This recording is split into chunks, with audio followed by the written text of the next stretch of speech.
code, little things like that. I hope so. Hopefully. If not, Zaya's here. He can help with any of the Unity stuff. And yeah, I mean, a lot of you guys were here for the other demos that we did with VS Code and whatever, so most of that's the same. The only difference is we're going to be doing stuff inside the Unity editor. So yeah, and I'm going to build, just to let you guys know what we're going to do. This is an open-ended series, so we're not trying to get to a specific point. What we get done today, we get done and we pick up next time, right?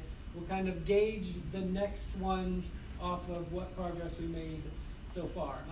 It is super loose and open-ended, so if you have any questions or get stumped or whatever, again, grab one of our guys. If it's something easy, if you need to lock it down, we'll do it. So no pressure. So good stuff. All right, let's open up Unity. Let's create us a new project. Doesn't matter where, really, wherever you guys want.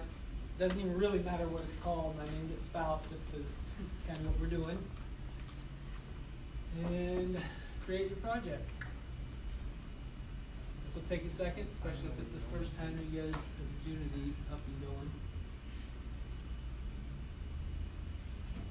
How did you set up the VS Code as the editor for Unity? I'll show you that. It's quick and easy. Okay. I'll show you that in here.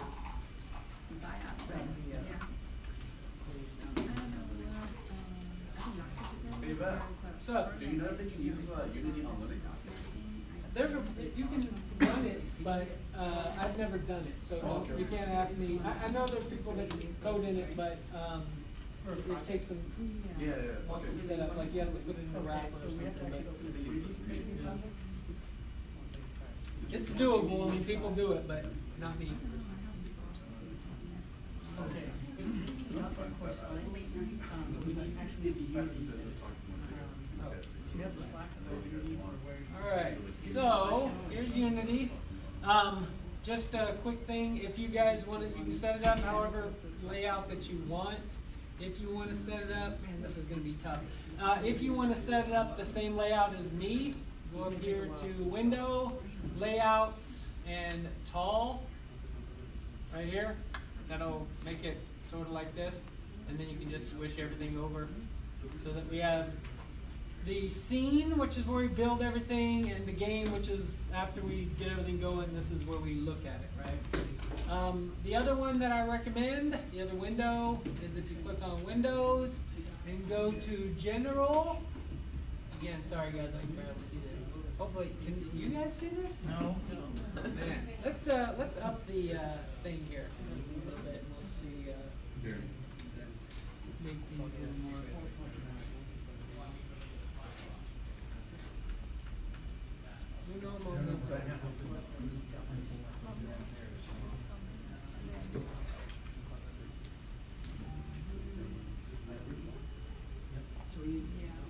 Oh, I opened it before.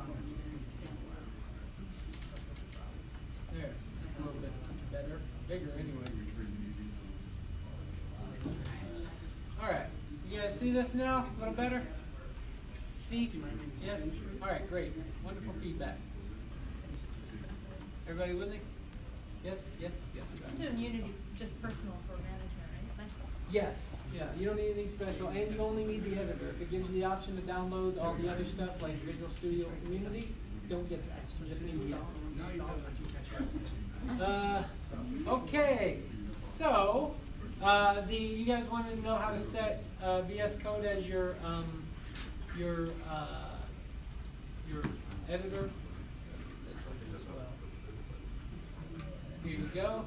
If you go to Edit and Preferences and go to External Tools, right here you'll see External Script Editor. You click on that and go to Browse.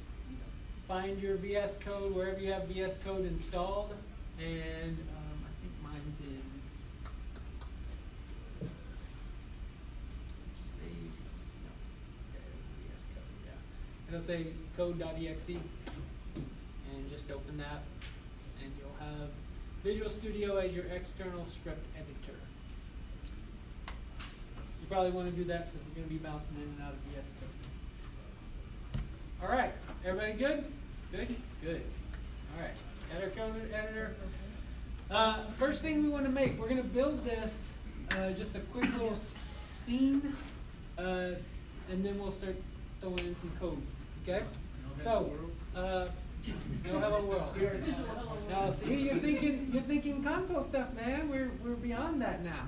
Beyond that. All right, so over here in the sample scene thing, what we're going to do is we're going to create a 3D object, and we're going to make it a cube.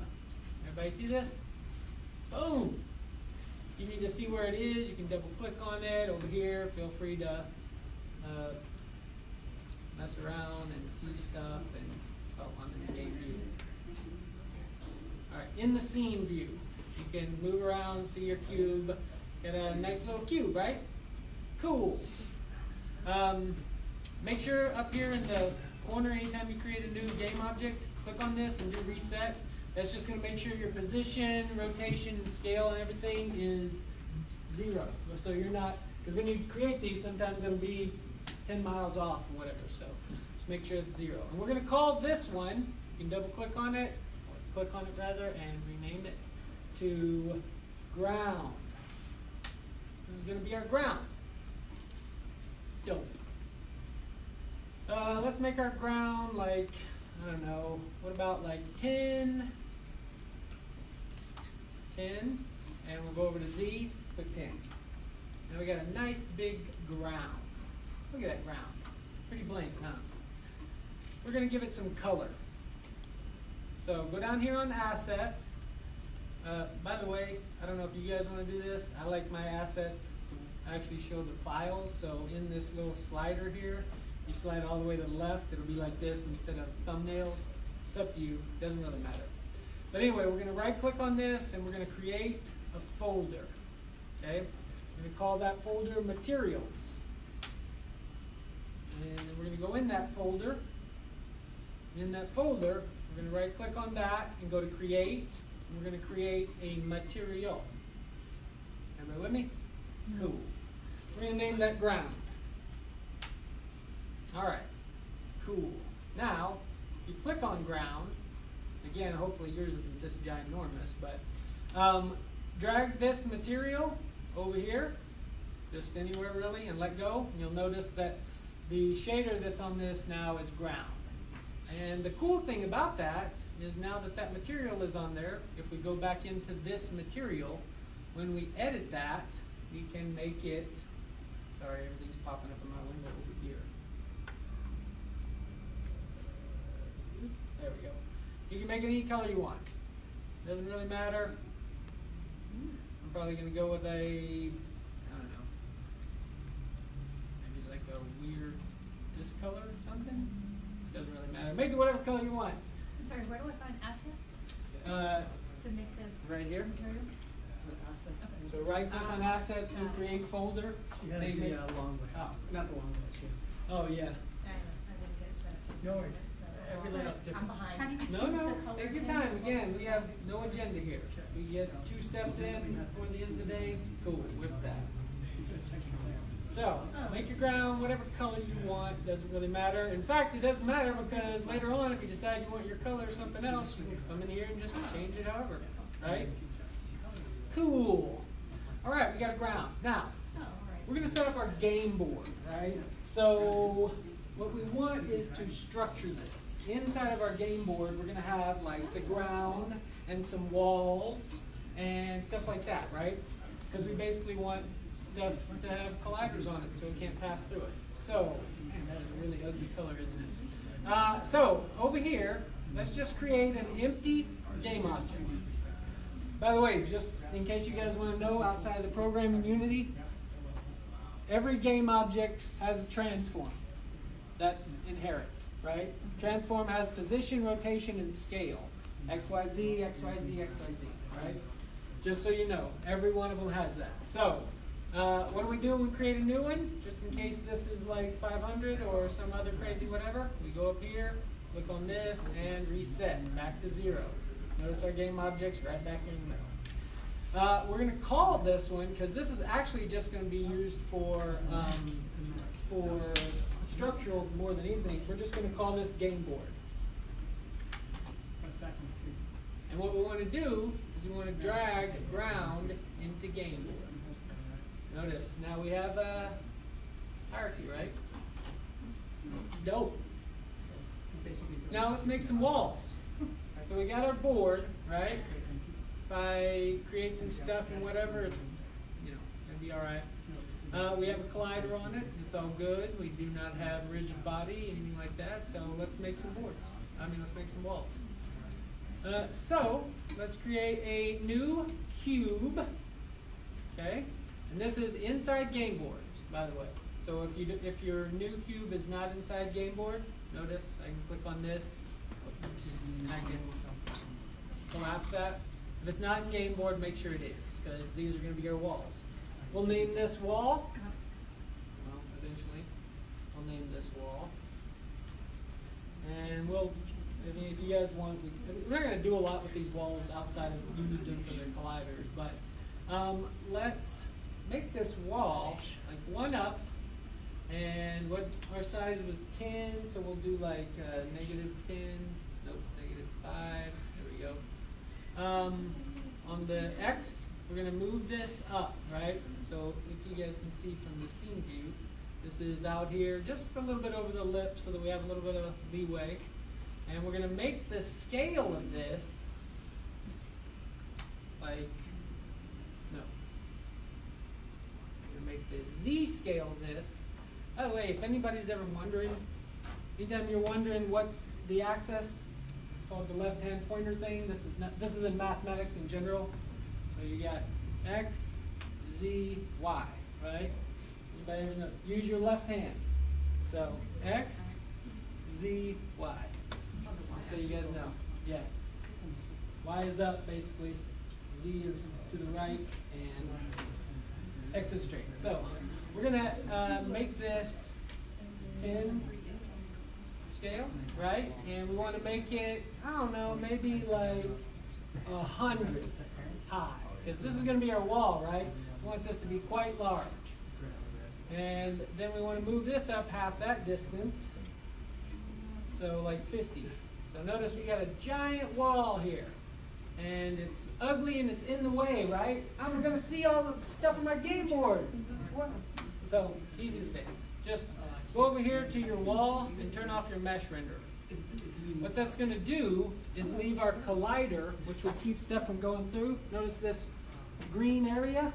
That's the object without the image on it. So now we can see through it, but it'll still work as a wall. Cool. Now let's go create some more walls. So, let's go back here by the ground, and let's duplicate. So click on this wall, duplicate, and all we gotta do is just move this around. So this one is -5, and the same sizes and everything will be, you're just gonna basically move the position.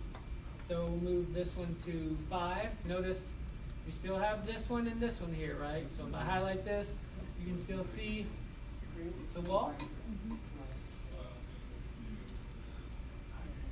Number wise. Yeah, if anybody needs me to click on something so you can see the numbers, let me know. And then we just basically need to do the same thing for the lower one. So we'll put this 0, and we'll put this -5. Wait, my bad. I need to rotate it as well. So we'll rotate on it. Oops. This on axis.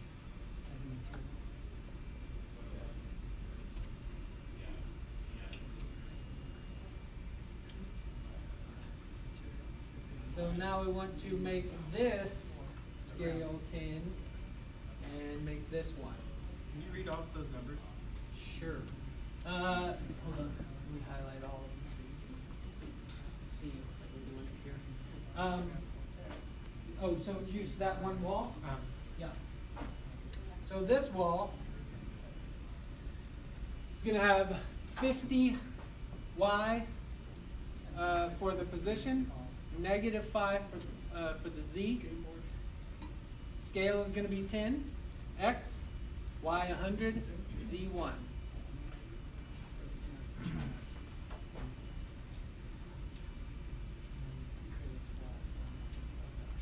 And as I highlight all these walls, highlight again, you guys can see, these walls are up and around the game board. And we got one more to do. I'm going to highlight all these guys for you in a second, guys, and we'll do them all. This one. All right. Who needs to see the numbers on what wall? Notice if you see all of them just from the outside, we have a game board. We have 4 invisible walls, meaning inside our game board, nothing can get out of it. Right? Anybody need numbers for walls? I need the last ball number. 3.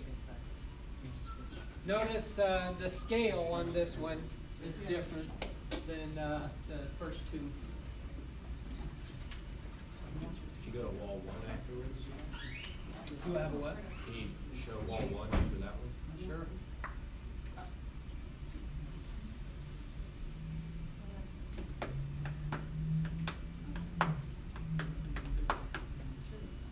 You guys are doing great. David, how you doing? Yeah? All right, look at that. You want to come up and take over? No? Oh, man. Anybody else need a wall? We good? The last one, 3, is 50 for the position of Y. Scale X10, Y100, Z1. Good? So, just to make sure everybody is on the same page, if you click on game board, all of these should be under game board, right? Children of game board, and you should see something like this. So you have your ground, and then you have 4 invisible walls. But you should be able to see that if you click on game board, because that's showing you all of the children underneath that. Everybody got their 4 walls, and How do you rotate it? how do you rotate it? There's a couple different controls. You can hold down, make sure that you're on this selection, but you can hold down Alt and click and drag. But my wall, like once I have one on one side and I want to make 2 Oh. pickets and then rotate that. You can. I didn't rotate mine. I just changed the scale. Yeah. So notice on the first 2 walls, the Z is 10 on scale. On the next 2 walls, the X is 10 on scale. So what I did was on the first 2, I stretched them this way, right? And on the next 2, I stretched them this way. So on the last 2, your X scale is going to be 10. X scale is going to be 10. Z is going to be 1. And on the first 2, it's going to be Z10, X1. Then here. So yeah, when you hit game board, you should see that. All right, good? Now you guys are gonna get to see my super awesome artistic creativity. All right, let's make a pipe out of primitives. It's gonna be so much fun. All right, so we need to make a spout. This is where our graffiti and such is gonna shoot out of. So let's do so by creating a 3D object of cylinder. Okay? Good. And we're going to call this spout. We're going to move it up. Our spout, by the way, is going to have a few different things in it to make it look cool. So let's do this. Let's create a empty game object. Create empty. We're going to call it spout as well. By the way, notice why we always reset. Notice I created the new one and it's off here in La La Land. That's just a default. You got to reset it if you want it back to 0. It's a really good habit to get into is when you create a new thing, just go over here to the little gear thing and do reset. And that brings it back to 0. So this is going to be our spout. This is actually going to be just part of our model. So we're going to name this, spout base. Doesn't really matter. And put it in spout. So now we have spout, but it's still got everything, right? We're going to move this up 1 so that we have this at the top. Now we're gonna make this look sort of like a Mario pipe, okay? So let's, inside a spout, right click, create 3D object, and we're gonna do another cylinder, okay? And we'll name this spout top. Doesn't really matter. Spout top. Now, for this to be the spout top, we need this to go up quite a bit. And we'll make this quite short. So in scale, under Y, we'll put like dot 2, no, that's too big. Dot 1, yeah, that'll work. We'll do dot 1.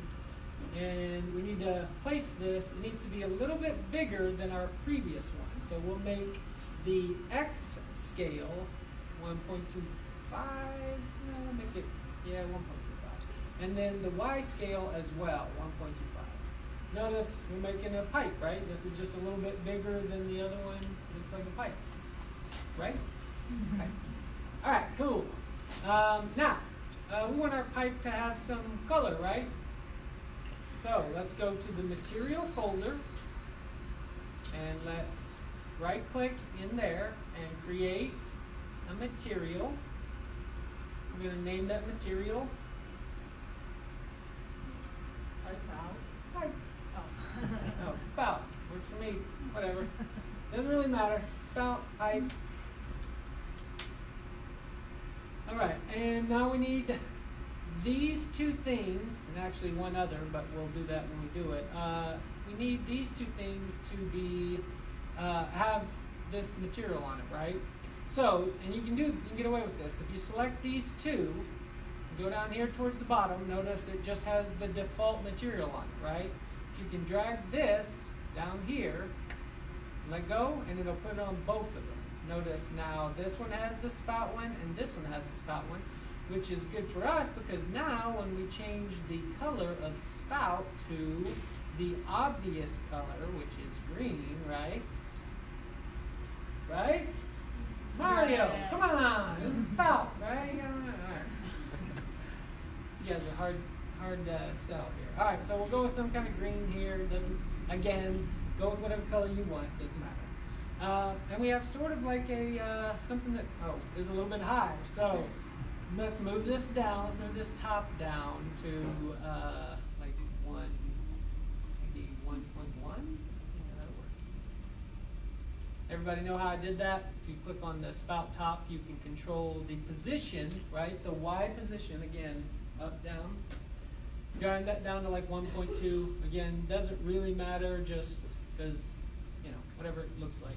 And then just because, you know, we're cool, let's create another one.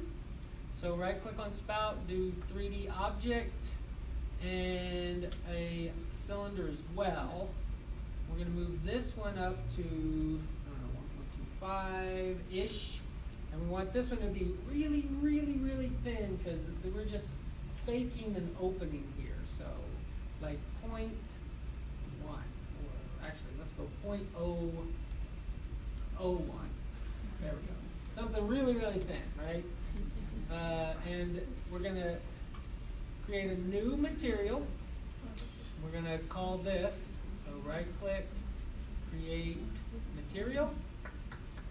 And we're going to call this, I don't know, spout hole.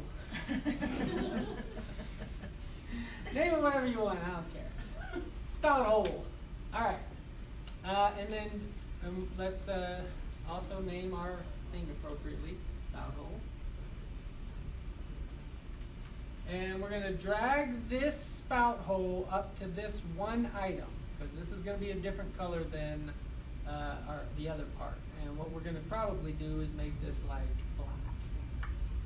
Right? I want it to be very black. And let's see what it looks like. That's a little high still, so let's go over to spout hole and let's make that at like 1.05. No, that's not high enough. 1, 2, that's good. again, all this is aesthetic stuff. You're welcome to play around with the numbers. The whole idea is just that we get something that looks kind of like this. None of it really matters. This is all just looks, right? All right, cool. We're almost ready to do some coding, guys. We're going to need one other thing in this spout, and that is a place for our stuff to shoot out, right? So we're going to give this spout a spawn point. So right-click on spout and create an empty. And we'll just name this spawn point. Doesn't really matter what you name it, but that will come into use later. We're going to want to put this spout, this spawn point at like,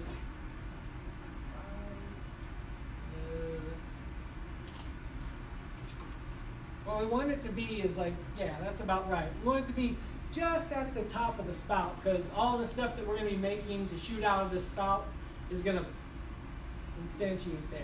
So wherever you want. I mean, if you want to put it 5 miles above your spout, it's all you. I like mine to look sort of like it's coming out of the spout. So, okay, cool. Look at that, man. We already got a game scene going with a big green spout in it. You guys are doing wonderful. Yeah, we're ready to do some coding. Yeah, let's do it. All right. So to do some coding. By the way, these names, again, you can do whatever. This is sort of just convention. So most people put. The last one? Huh? How did you add the last spout? The spawn point. Just right-click on spout and go to create empty. Because all we really need for that spawn point is just the transforms. So where it is. You'll see when we get into Why code didn't why you we're just using that. But have the spout hole be the spawn point? because you'll notice when you create a new object, notice this spout base or even the spout itself, it creates it in the center of the object. Notice this is pointing in the center. It's not at the top or at the bottom or whatever, right? So if I were to move this object by its middle, it's going to move that object, right, around. And what we actually want is a specific point just above that, as opposed to in the middle, right? Wait, so the spout hole is above the spout? Right. So notice this is the middle of the spout, right? Okay. And then when I click on spawn point, because I put it at 1.25, it's actually just at the very top of the, just above the spout. But it's part of the spout. It is part of that. It is a child of this. So if I move spout, it moves with it, which, by the way, is also important. Everything does. Everything, all the children adopt the parents' thing. So if you move the parent, all the children move too. And you're just going to keep it transparent. Yes, because all we need from it is just a position. We don't actually need it to look like anything, right? Okay, cool. So let's right-click on assets, and we're going to create a new folder. And we're going to name this folder scripts. Again, that's just kind of convention, whatever you want. Inside of scripts, we're going to create a C# script. We're going to name this script spout. Boom. We got our first script. You guys ready? Let's open it with VS Codes. I have to put my VS Code over there as well. So that should give you something that looks like this. Unity generates this crap for you. And by the way, I don't know who else, but I was quite upset when Unity started putting this in almond form. That actually originally for the first 4 years or something, it wasn't. It was K&R 1-2 brace, but they conceded to the Microsoft .NET standard, which is And what's terrible. the best way to import it to the VS Code? Just if your editor in Unity is set up as VS Code, just hitting enter should open it. Does anybody need me to show you again how to get it as your editor? Yep. Okay. So in Unity, you do edit and go to preferences, and then go to external tools. This external script editor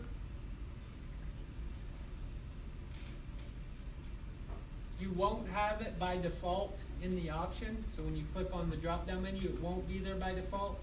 What you gotta do is you gotta click on browse and then go find your VS Code. Mine's in dev VS Code, but then you're looking for this executable right here.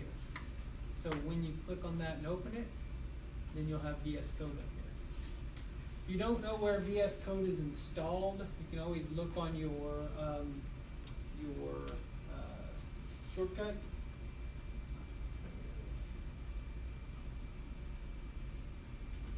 Right click on it and go to more, and then go to open file location. Oh, you guys can't see that. And actually, I can even get my screen to show you that. But anyway, if you right click on the VS Code shortcut and go to more, assuming you're in Windows 10, by the way, I don't know how you do it in whatever. But anyway, go to more and then open file location. It will open the location where VS Code is installed, where the shortcut is, and you can point to that. How did you get that to pop up when you What do you mean? created your script?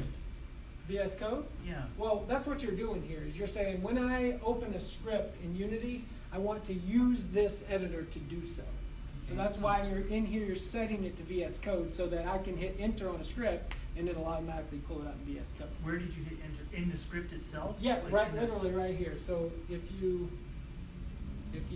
click on, so you're with me with creating the script spout, right? Yeah. Okay, so yeah, now if you just hit enter, because VS Code is your external editor, Just trying to rename the script. I think you have to click to highlight it, not to try to rename. No, just click the. So well, single I- click, but if- move your mouse. No, if you're on a Mac, if you hit enter, it will trigger the rename. Just double click it. Oh, well, if Or you're on a Mac, command oh, double he's on a prompt. Mac. Well, there's the problem. Yeah. Okay. So I can't hit enter, I gotta double. Yeah, you gotta double click on the All right, cool. You good, Scott? Yeah, I got it. All right, cool. So we got this up. Now,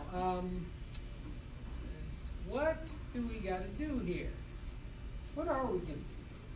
We are going to make some stuff shoot out of this, right? So we're going to need something to shoot, which we'll create in a minute. But we're going to need, first thing we're going to need is some trigger to say, hey, I want to start shooting some stuff out. So in Unity, there's a thing called key code, and so that you guys know, you don't ever want to. This is in all real languages anyway. You don't want to expose your data unnecessarily, right? That's why I'm a huge believer in never having a public variable. Now, people use Pacos and so on and so forth. I don't care. I can future-proof my code with properties just as easy as doing a Paco. So anyway, so we're gonna do private key code, and we're gonna name it, I don't know, what? Shoot, spout, spew, spray? Anybody? Spray. Spray, we're gonna do spray. All right, spray key, or spray, whatever, doesn't really matter, spray key.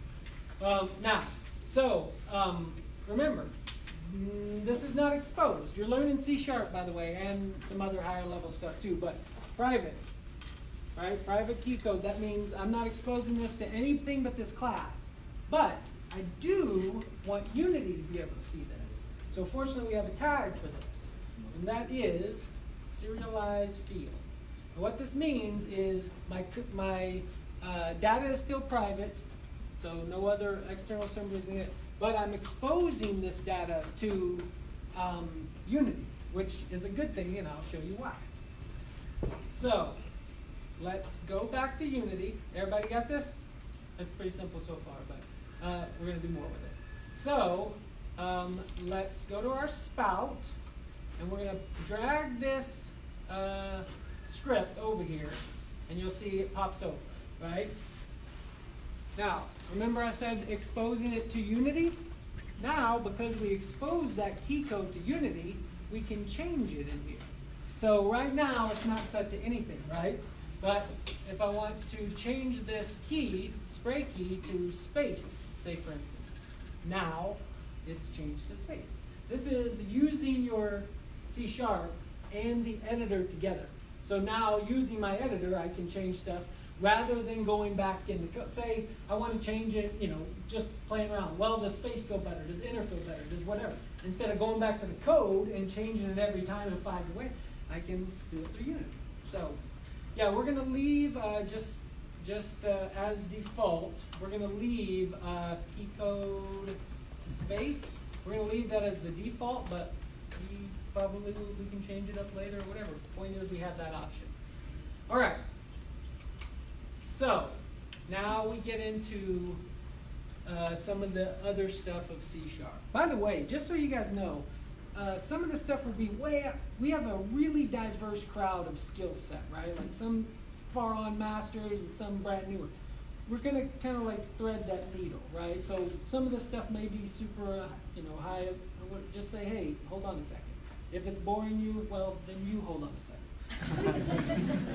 So, just to explain the structure. So what we're saying up here is using these collections, these are all libraries, right? We're just saying, hey, we might want to use something in these. In fact, Unity Engine, we are using it because we're calling mono behavior, and we have key code, and that's like an include in some other languages or an import in some other languages. Basically saying, hey, in this class, I have need for something in these libraries. So that's what these using statements are for. Then you get down to the class. Accessor, public is an accessor. You have, C# has quite a few unnecessary ones if you ask me, but it has quite a few. C++ doesn't, I think it has like public and private.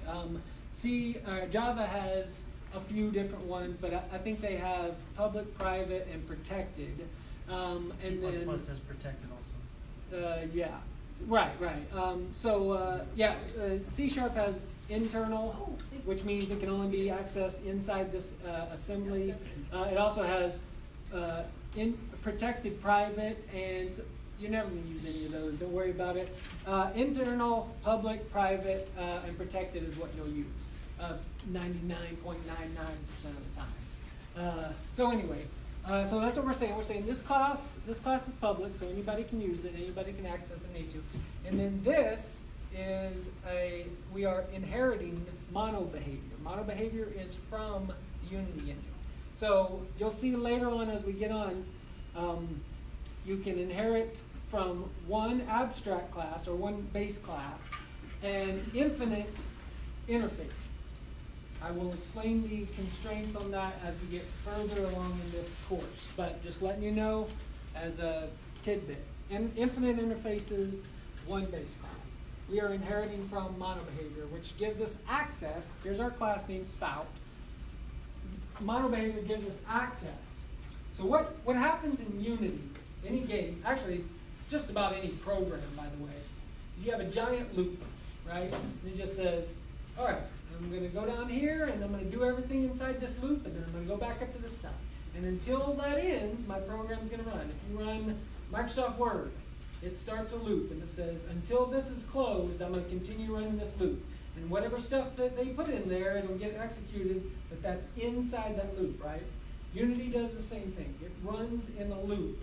And every one of those loops that gets done, it does an update. That's called a frame. You've heard games talk about frames per second, right? Well, the reason that some games get really crappy frames per second is because they do way too much inside that loop, right? They're calling too much. So, and usually in some unoptimized way. So that's what's happening in that frame. You guys saw that video where I had like 32,000 objects created, and it was getting like 1 frame per second. Well, that was why, instead of way too much stuff going on inside this loop. So Unity goes one big loop, but what it does is every component inside its game objects, it runs its method zone, right? So like we just created this one, Spout. So Unity is going to come down and it's going to say, hey, is there anything, every loop, it's going to come down and say, hey, is there anything in here I need to run? And if so, it's going to run it. Unity has some built-in methods that you can do that you will use. Update, for example. This is going to get called every single frame. Now, understand that frame does not mean per second or any interval of time, right? It may be 1 second, it may be 50 times per second. Your frames per second that games talk about, exactly what it's talking about, right? Like, so you want this to run, but be aware that it's going to run every single time, right? So it also has some other ones that are quite useful is start. This is going to run when you hit play, not when you load the editor, right? But when you hit play. It has one called on enable, which does run when you immediately pull it up or you create it or whatever, right? And it has some other ones. Fixed update is another one that's you should know about. Fixed update is useful, especially in physics, because it actually is on a set interval. You can change it in the editor, but by default it's like 0.02 millisecond or 2 milliseconds. And that's handy because, like, if your physics engine is doing stuff on physics, you don't want that happening every time that your frame goes through, right? No, you want that to happen on some set interval. So we'll be kind of playing around with that. All right, so what are we going to do with our thing? We want to shoot something out, we want to create something and shoot it out and do some other fun stuff. Let's see. Oh, I'm sorry. Just real quick, guys, I drug mine off to the side or whatever. One other handy thing to have, we'll put it up here since I don't have a lot of room. If you click on Window and then go to General, make sure that you have Console as a window. You can drag console wherever you want. I actually usually have mine down here, but this is, ginormous or whatever. Doesn't really matter. You can put it somewhere just as long as you have access to it. Notice our tabs up here. I have the game one, I have the scene one, the console. Console is where you spit out errors, stuff like that. Yeah. All right, cool. Let's do this. So now we're going to learn. We're going to get back to the code in a second, but we're going to learn in Unity about prefabs. Prefab is a blueprint of an object structure. So, notice we have spout, and then we have 4 things under it, right? If we want to create like 50 of those, well, that would suck, because then we'd be right-clicking and doing whatever, right? So, prefab is just simply a copy of whatever it is, and then you can instantiate that as many times as you want. I generally put mine in a prefabs folder, so you can put it wherever, but create a folder called prefabs. And then to create a prefab is actually pretty easy. You go in the prefabs folder, we take spout, the top one, drag it down here and let go. That's going to create a prefab of spout. And that's really dope because, so not only does this great for instantiating new ones, but if we have 50 spouts in our scene and we want to change like one thing, but we want it to go all of them, change it on the prefab, goes to all of them. It's quite handy, especially when you have a bajillion objects in your scene. So yeah, we have a spout. So let's get rid of that. Make sure you have it as a prefab down here before you delete it, right? Because I don't want you to mess up and have to create all that stuff again. And we're actually going to put our spouts inside. Let's get some organization going here, right? Let's create a empty inside a game board. We'll call it spouts. This is just for structural whatever. And then we're going to drag our spout back up here from our prefab, and boom, we have a spout. Let's go over to the scene so we can see if everything is looking good. Yep. So, just as an example, so like, we have space now. If we wanted to change that, we could. Whatever we need to do. But right now we have one spout, so we're good. All right, let's make some ammo or drops to make it sound a little more GR. Drops. We're gonna shoot drops out of our spout. All right, we're gonna make a prefab of a drop. So up here, create 3D object, and we're gonna make a sphere. Wow, look at that sphere. Cool. I know. It'll get better, I promise. So, all right, we got a sphere. Let's reset it. And now let's go down here. Let's well, first let's name it like drop sphere. Right. By the way, if you're just wondering, it's sort of like down here at 0. It's not gone. So, and that's good. Okay. Let's drag it down here and put it in our prefabs, so we have it as a prefab. I mean, remember, we can make a whole bunch of them, right? That's what we want. All right, cool. We got a piece of ammo. Pretty boring, but it's all right. Let's make it a little bit smaller, just because that's kind of a ginormous whatever, right? So we're gonna learn how to edit prefabs. So you have spout down. I mean, you have your drop sphere down in prefab, right? In the prefabs folder. Everybody with me? Yeah. Oh. I'm not. Where do you make the prefab folder again? Just under assets. Oh, Doesn't really matter. You can make it anywhere. It's like just for organization or whatever. Okay, cool. Oh. I got it. Oh, wait. Do you have a prefab of the spout as well? No. So I just drag my If spout you, into the yeah, spout. if you just drag spout down into your prefab folder, it will create a prefab for it. Same thing with the sphere. You can take out this guy. And that's good because you don't want to have to create all that again, right? All right, good? All right, good. All right, now we're going to need, oh, yeah, let's make our, again, you can make it whatever size you want, it doesn't really matter. But let's make our sphere thing here like 0.5, 0.5, 0.5. So on the scale, that's what I'm changing on the scale. Just you guys can see this, just so you can visually see it.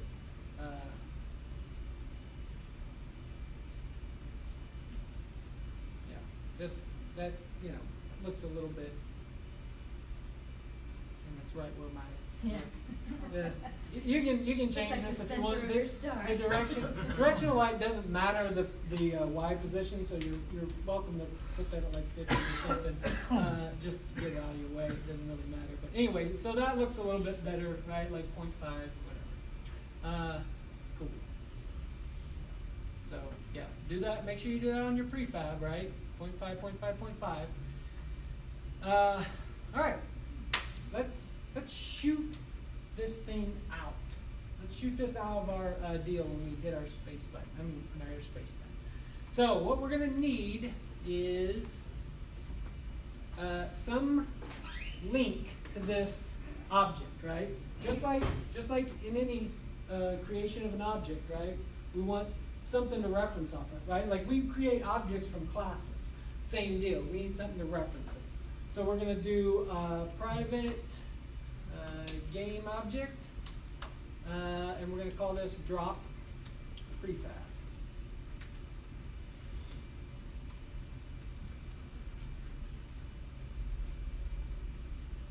And so, oh, I might have spelled private right. Yeah, private, whatever. So, now, if I save this, and I go out, and I look at my spout, the script on spout, notice I don't see that, right? I don't see anything extra. Who can tell me why? That's kind of true, right? And if I want that, I mean, that's correct. That's why I can't see it. But if I want Unity to be able to see it, what do I got to do? I think they would change it. I'm going to give you a hint. Serialize it. Right. To expose it to Unity, I have to put that tag up there. So Otherwise, that tag is only for the variable immediately following. that's correct. It's not Yes, for it is everything kind of in that annoying. In class. fact, you can actually put multiple tags up here. Like there's another one that I'll introduce later called range that sets a number between two numbers. So you can put multiple tags on there. It's it's all good. So yeah, we want to serialize field that. And now, if we save and we go back out over here, you'll notice eventually, ta-da! Now we have a new place. Now what this is this saying, okay, we can drop a game object in here, right? But I need some kind of reference, right? And what it's looking for is something to reference, right? And so what we're going to do is we're going to drag our drop sphere over into this. This is going to be our sort of like our drop that's going to shoot out, right? So notice I drug that over. I'm on the spout prefab, and it has a drop prefab section. I drugged this drop. Gave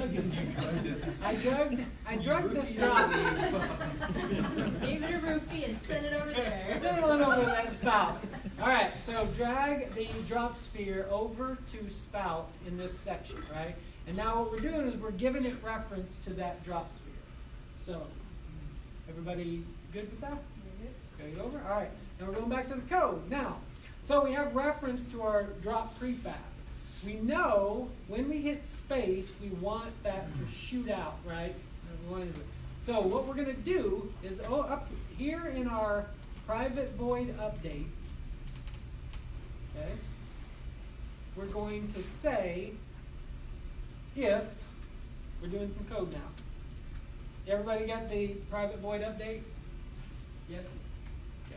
Okay. If we're going to do input dot get key and get key, and what this does is looking for, notice, by the way, if anybody that uses the editor, if you put your mouse over something, it'll tell you what that method does, like the info, and it's telling you it's returning a true or false, it's returning a Boolean, right?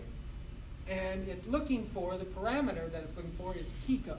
It's looking for a key code, right? So what it's saying is, if this is the key code, right, and it's being pressed down, return true. So, key code, and our key code variable name is what? Spray key, right, who said that? Oh, well done, Jenny. See, I'm glad you showed up. All right, spray key, that's right. So, if this is true, then what we want to do is spray, and we don't have that method yet. So that's cool. So we're gonna create that method.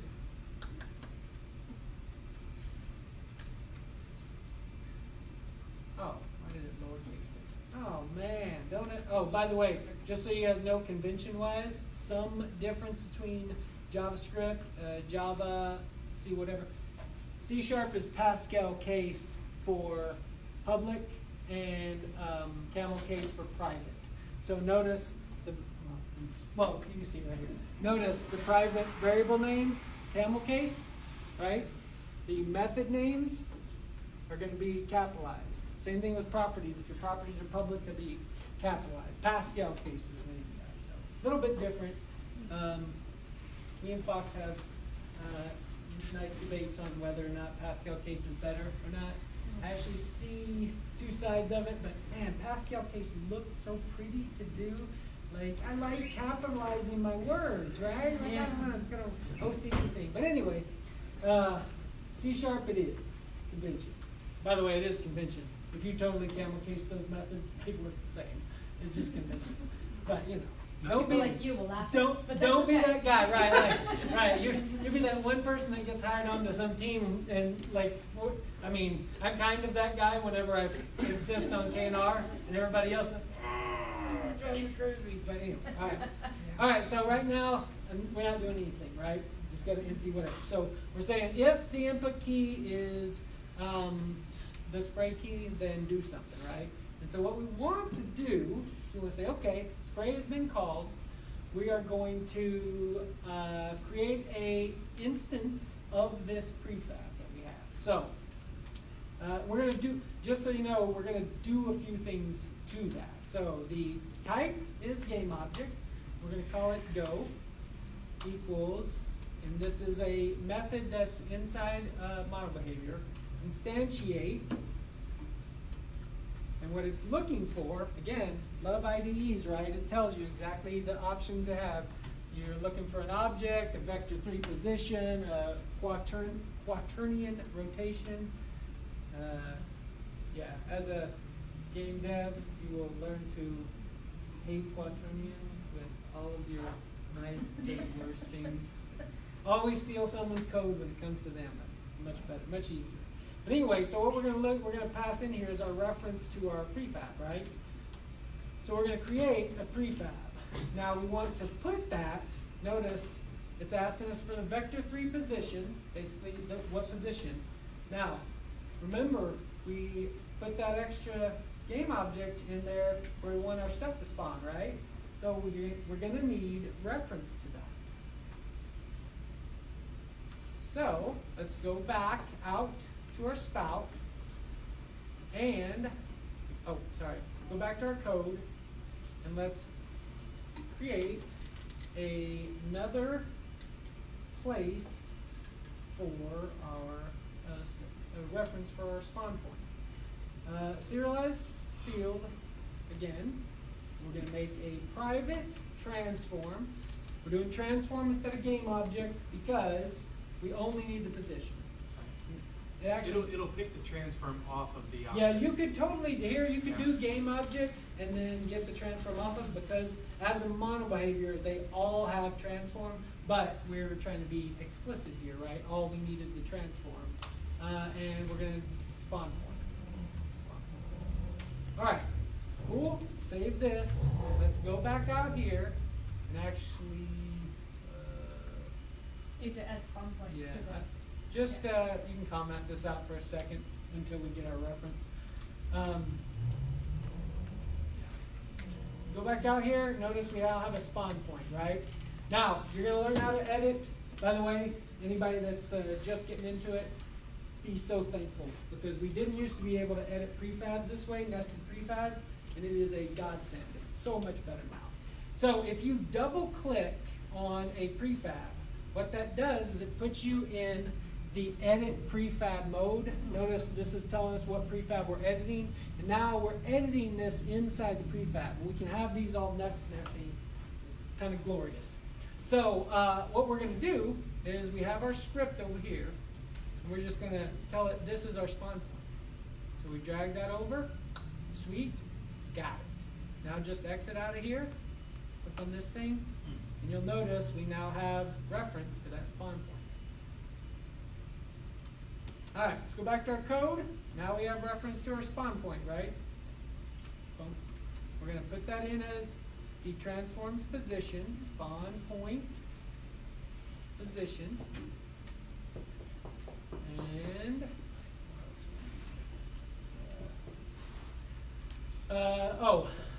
position, and we need the quaternion. Don't worry too much about this. Just put quaternion identity.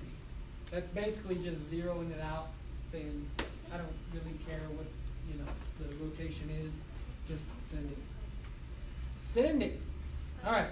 Let me scoot this over so you guys can see more of the code.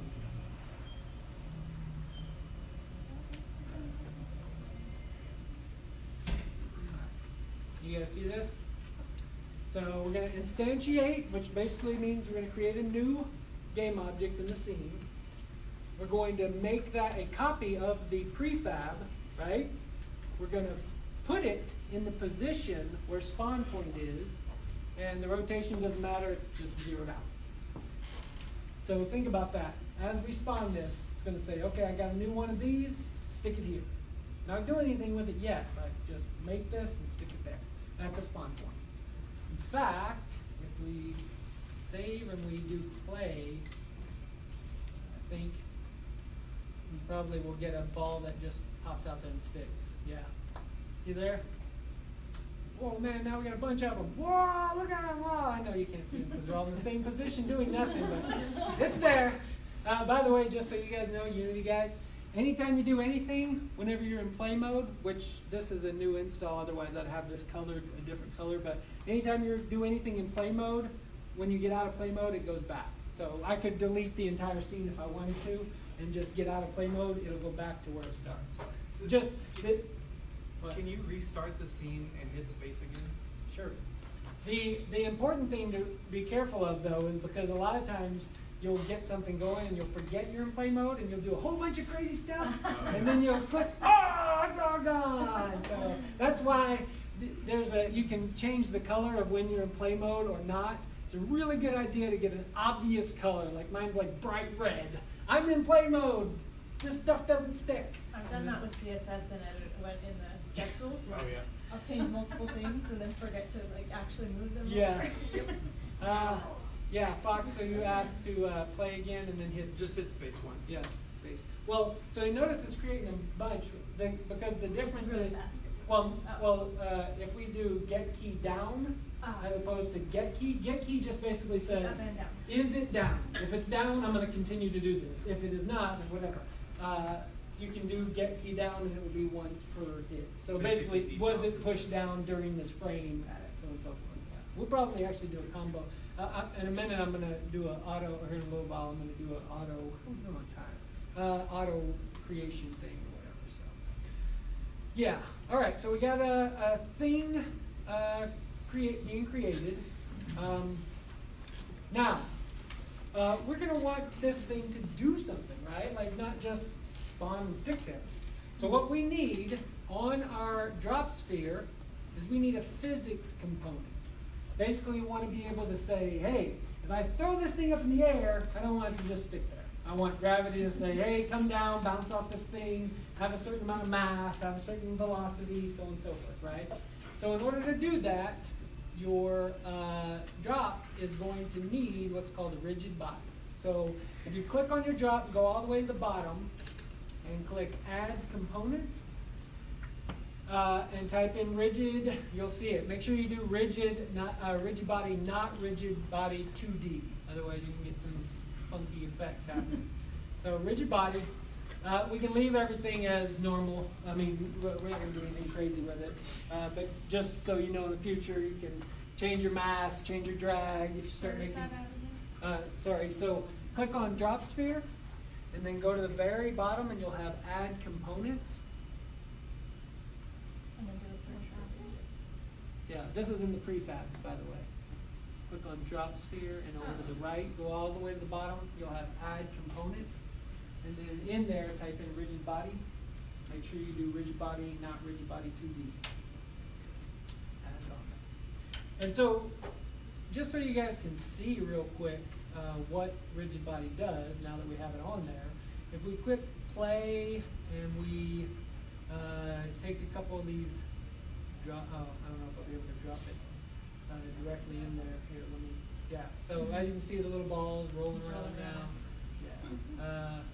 Yeah. You can put a couple in there. You can whoops, I think I put it inside my spout. Anyway, you can,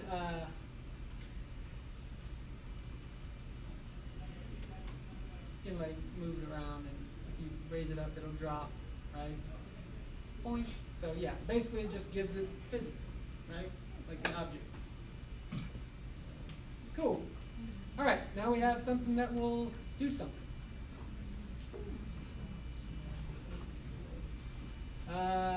Yeah, so we got a spout. Now let's add some force to this thing, right? So we spawned a thing. Now what do we want it to do? Shoot up, right? Let's have it shoot up. So we want to go, which is the object we just created, right? We're going to get the component. Get component. This is the wonderful generics for you, which not all languages have, but totally should, because they are the best thing ever. We'll learn about that in some future thing. But anyway, the type of component we're going to get is a rigid body. All right, so now I've gotten the rigid body, and we want to do some stuff with it, right? So let's set the velocity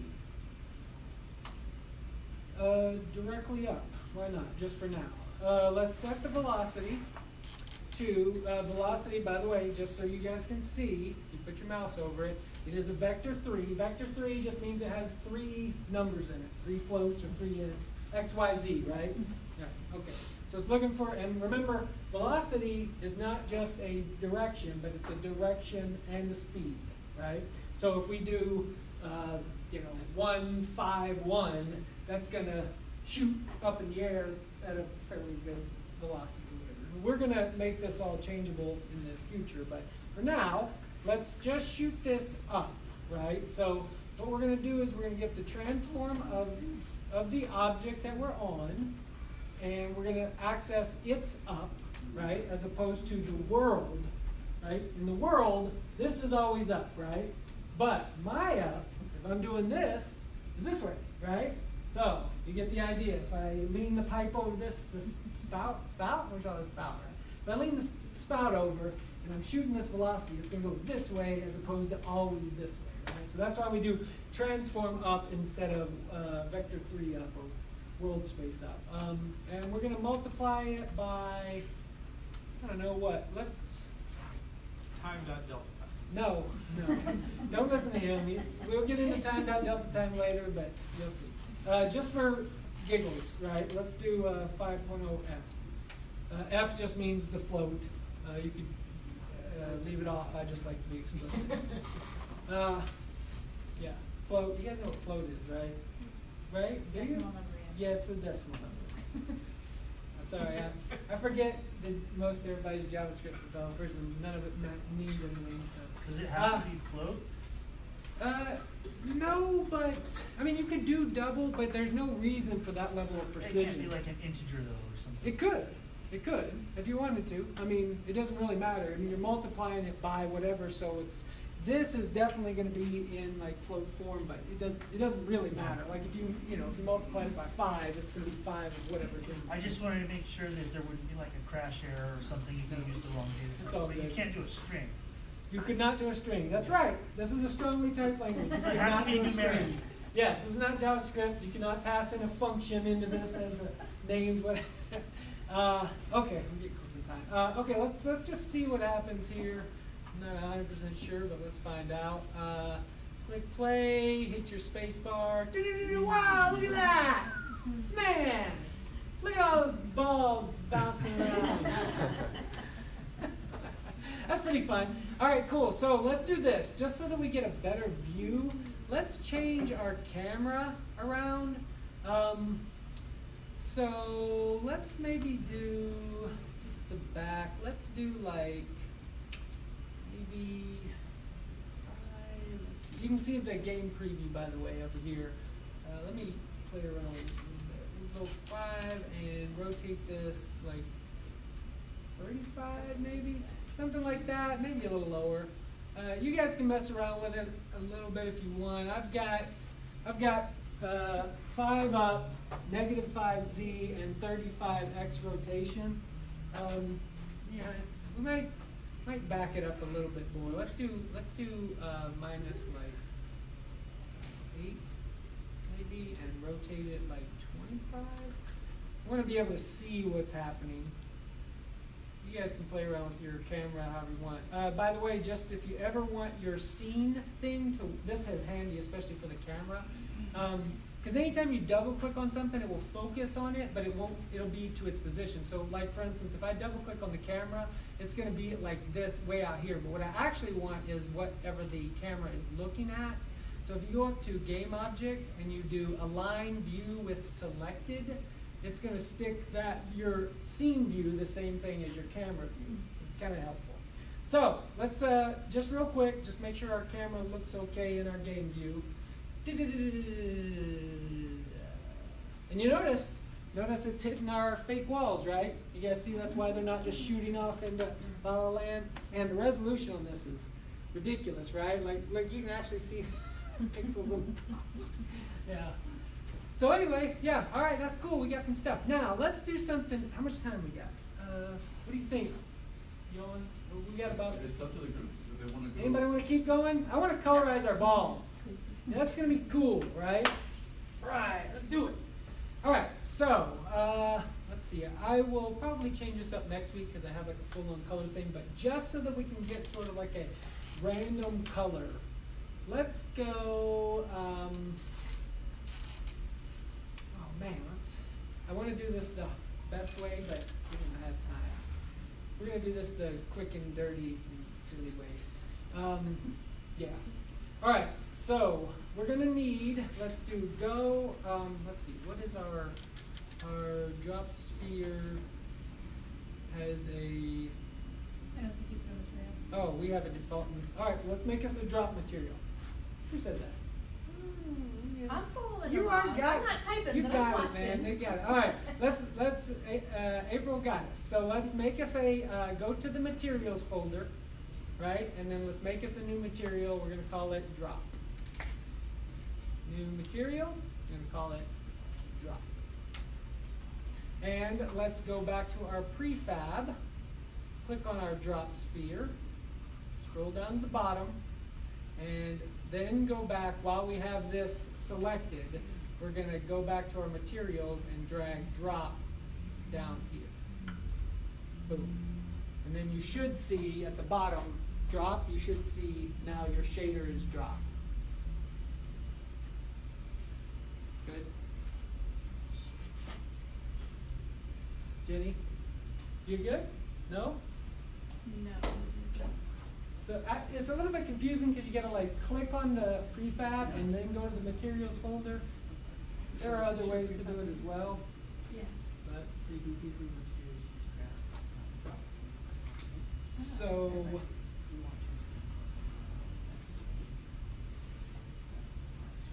real quick, if you guys want to, now this gets way off into the black magic of shaders, which I most likely will not go into ever in this group. Because it truly is black magic. The guys that, you guys want to make a whole lot of money and you're really smart, learn how to make shaders. You'll get paid $1 bajillion because it's tough. But just so you can, by the way, anybody that shaders are all written on your GPU. That's another reason they're quite difficult to do, or mostly on your GPU. If you go over here to edit shader, you don't need to do this, by the way. I'm just showing you guys.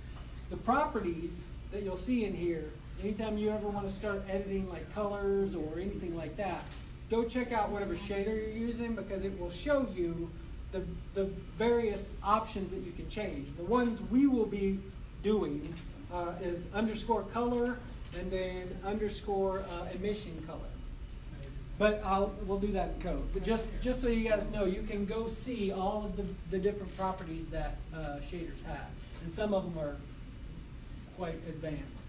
These are like the base, whatever.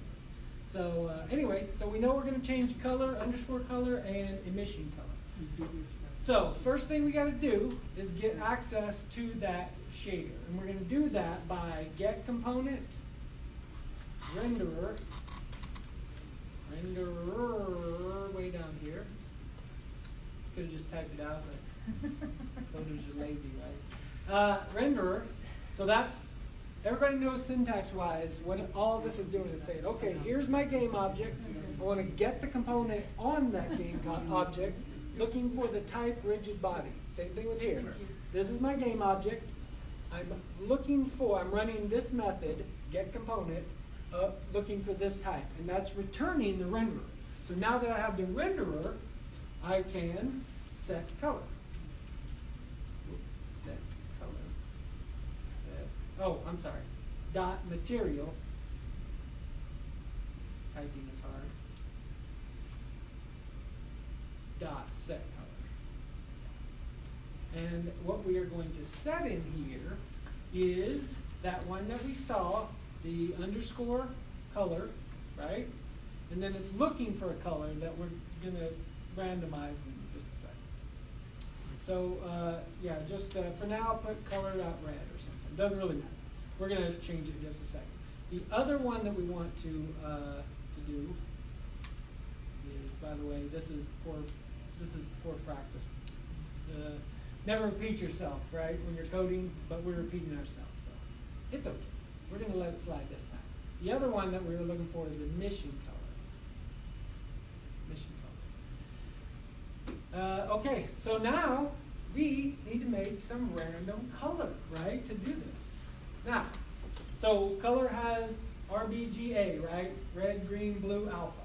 So we're going to create something that has a random number, of combo number. So we're going to do a vector 3, because we need 3. We need 4, but we're going to do vector 3. We'll just randomize the other one. That's okay. Yeah. Yeah. Is the fourth opacic? No, the 4th is alpha, but we're not going to change it, so it doesn't really matter. We can. I mean, I guess it really doesn't matter. Color, new color. We'll do color, new color, equals, and then we basically got to come up with 4 random numbers, right? So new color, and we're going to make this. So what we need in here, and you'll notice if I hit comma, that it'll come up and tell us what parameters it's looking for, right? It's looking for a float R, a float G, a float B, and a float A. So if we randomize 4 floats, we have a random color, right? And we know that the range on color is 0 to 255, right? But what it's looking for is how much of each. So 0 to 1. 1 would be 255, 0 would be 0. So yeah, so we're going to randomize each one of these. For R, we're going to do random range. This is, by the way, this is a Unity thing. If it ever asks you to quantify it, there's a random in system and there's a random in Unity engine. So if it ever asks, we're looking for that one. Which one's better to use? Depends on the case. Unity one has some useful things like random range between the two. That's quite good. You can actually have some other stuff that's kind of nice, but whatever. It's all good. Either one would work in this case. We just have to seed it differently. All right, random range 0.0f to 1.0f. And then we're going to need one of those for each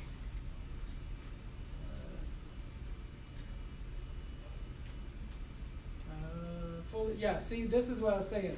So the reason why is we have using system and using Unity engine at the top, and they both have a class in there called random. And the compiler is saying, I don't know which one you want me to use. So we're going to fully qualify it with Unity engine.random. Now it knows. And knowing. Nobody? It's half the battle. Come on. I said it, I heard it. This is what I get for talking in front of a bunch of young people who don't even know who G.I. Joe is. All right. So we need basically need 4 more of these, right? Boom, boom, boom. That's going to give us red, blue, green, and alpha between the two. All right. So and we've created this color in new color, right? That's what we're doing here. We're saying this is the type of color. The variable name is new color, and then we're creating a new instance of color with these random numbers. So when we go down here and we're trying to put these random numbers in here, we can say new color. So is color something that's in Unity? In Unity, So, yes. By the way, you might sometimes get You don't need parentheses no. For what? after the function call. These are not function calls. You mean this? New color is not a function? No, that's a variable. It is of type color. The variable name is new color. Just like if you so say it's like a tuple or something. it's like a what? It's a tuple or something. It's not. No, it is not a. It is not. It's not a tuple. The color is. Never mind. You're right. The RGB defines the color, but the color itself is the color. So Right. I see. Sorry. Right, because the type color contains RGBA, right? And we're I was setting just that in there. thinking you were passing in the 4 numbers into the get component renderer, whatever, but you're not. You're actually passing in the color object that contains those RGBA values. No. No? See, okay, so remember a couple weeks ago I said it's really important to know that the stuff on the left side of the equal sign is completely, totally different than the right side. All this color does it says the It's type. type is color, and Yeah. that means whatever variable name I have has a spot for A, Yeah. B, G, and whatever else. You're creating it with the RGBA values. Right, I'm creating a So- new instance of color over here with those values, and then I am assigning that new instance that I created to this variable name. Could you pass those, you know, the go get component, the underscore color, comma, new color, could you pass the RGB values in instead of using a No, color? I could not. Now, if I wanted to, which would be kind of ugly, but if I wanted to, I could put this entire thing, this new, right here, because that is creating a new instance of color with those values, but that would be really ugly, right? Yeah. Okay. All right, now let's But you, actually. you couldn't just put in like 5, 7, 9, or, you know, No. point 2, No. point 7, point That would 3. be- Right, different type because at that point. set color is looking for, if you hover over it, it's looking for a string name The type color. and the color, right. Okay. Right. So, but let's do, let's create 2 of these. Let's say new color, and we'll say new emission. You can copy the entire thing, and let's just change the variable name to new emission color. Right? That way we have 2 completely different or completely random. This may end up with a interesting combo, but we'll see. I mean, whatever. We're letting the chips fly, right? All right. So we have, everybody got this? We got 2 colors that we create, and then we pass them in as new emission, new color, and new emission color. Everybody with me? Anybody need me to pause? We're almost at the point where we're creating colorful balls. All right. I have no idea if this is going to work. Let's find out. Let's do this though. I mean, it doesn't really matter. This is more of an OCD thing, but let's set all the colors and then change the velocity. Not that you would notice this because this is all done in the same update loop, but just because, you know, I'm picky. So let's change all you gotta do is move the velocity line down to the bottom of the thing. So basically we're just we create the So object. there'd be a millisecond of like. It's really not, because it's actually all in the same Yeah, frame, okay. so there is no place. This is just me being pedantic. Particular. Yes. Okay, everybody got this? Let's go see what happens. All right, so let's make sure first. You never moved the line. I did. Down here.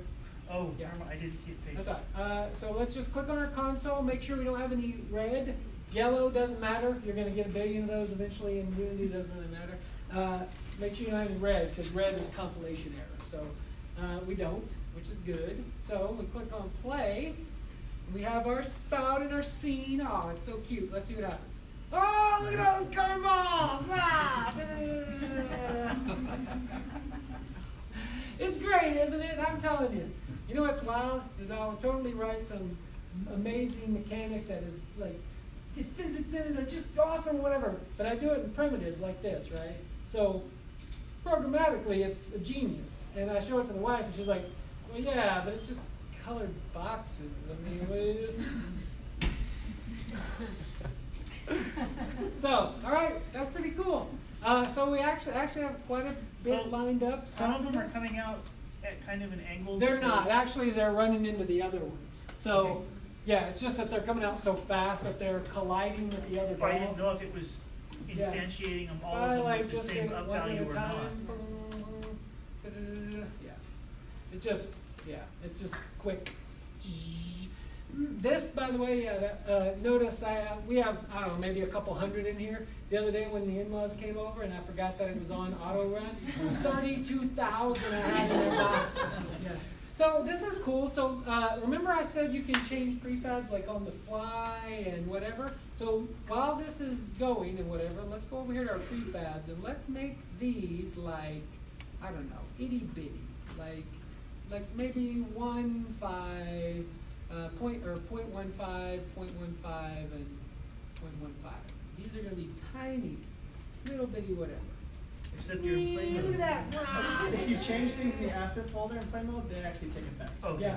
Right, because you're editing the prefab, right? So that's like an asset that's sitting on your file structure. So the way I look at it is that you have your game box, and anything you change in your game box, when you play mode, will go back to itself. So it's Now, not Can you Right, randomize? this is what he's talking about, in the scene, anything in the scene always goes back to wherever you. Can you use the randomized range for setting the size of the object, or would you have to create? No, wait till you see, the one that I have built out, the full-on demo for this, man, I got stuff shooting in all different sizes and different boxes. At one point, I made prefab of the pipe and started shooting those. You know, you can just do whatever you want, yeah, man, get crazy with it. Now, we'll do some more of that. But you have to create a prefab, you can't randomize it on the fly? Well, you're instantiating a copy of the prefab, so if you wanted to pause that game and make new things in each one of the things, you could do that, but you would, you know, it doesn't make any sense, right? Like, I want to make a copy of whatever the prefab is. Well, okay, let's say like the balls. Mhm. Is the size just an option, or would you have to create a new prefab to generate No, different, see, different no. size balls? No. Oh, so if you wanted two different drop spheres, one that was 0.5 and one that was 1, yes, you would create two prefabs. Or you could set them, you know, through, you know, like, if you went in here and just said, okay, well, I want to change the scale of them, yeah, you could totally do that. But so you could have the scale randomized when the object yeah, you could generates? have, I mean, Okay. this is you're programming, bro. You can change anything and everything you want.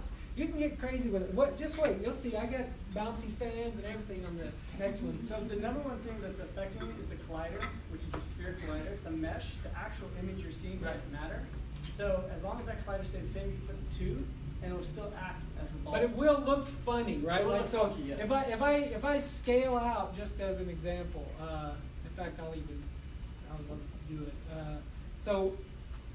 The collider on here is doing a radius of 0.5, which means whatever the scale is, I'm going to do a circle, right? Whatever. But if you change that to like 0.1, well, then the look of it is going to be like this big, but your collider is only going to be like this big. So it's going to look real funny because your image is going to like go into stuff, whatever. It does become quite important. Well, I didn't really want to get too far into this, but optimization-wise, right? A mesh collider, which basically says whatever the image or whatever the scale is that it looks like, for every point on that, it has to say, has something went through this point, right? That is quite intense, right? That takes a lot of CPU cycles because it's, I mean, you think even if you were just doing a circle, it's checking every point on that circle, as opposed to a sphere collider just simply says, I have a point, has something went in the radius of this point. Very fast, right? Box collider, same way, right? Like, has anything passed into this far from the center in this direction, this direction, this direction, and this direction, right? Like, that's very, very fast. So that's why, like, you'll notice, like, in fighting games, like, they have hitboxes, right? Like, so the guy might kick right here, but he still goes, oh, right on my left. Well, that's because instead of using some mesh thing that was like super complex right down the edge pixels of his leg, they just said, okay, we'll make a box. And if it goes inside this box, that's a hit. Very fast, right? So a lot of times, just as an example, our spout, I have some colliders on there, but I don't have those react to anything. If you wanted that spout would be one cylinder this way and one cylinder this way. That's still very, very, as opposed to if I just wanted to take a texture and wrap it on there and just, it would have to look at every spot yeah. So yeah, but that's getting the optimization stuff. You guys don't worry about that too much. I do think we're gonna pause at our quite colorful, awesome shooting balls, yes. And we'll network for the last 15 minutes of the day. I'm sorry it ran so long, but you know, that's cool. We all built that thing, right? We got a real shooting spot. That's kind of cool. Some of us are gonna go back through the Facebook game. Yeah. Well, I know. So we can slow it down. I know. It's a little bit fast. I apologize for that. No, that's all right. I've never used the program, so it's a matter of finding stuff. Just future versions of this as we do more of these. I am going to try to focus. We'll be using Unity for different stuff, but I'm going to try to focus more on the programming side of it as opposed to like getting into the animation. Unity is a really powerful tool, but you may not want to use all that to. Anyway, yeah, cool. Everybody good? Good.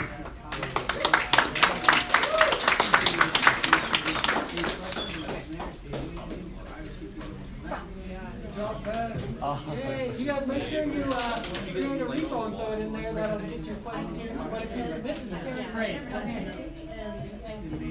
where to get my screen set up this way, and then I was trying to find different spots, and I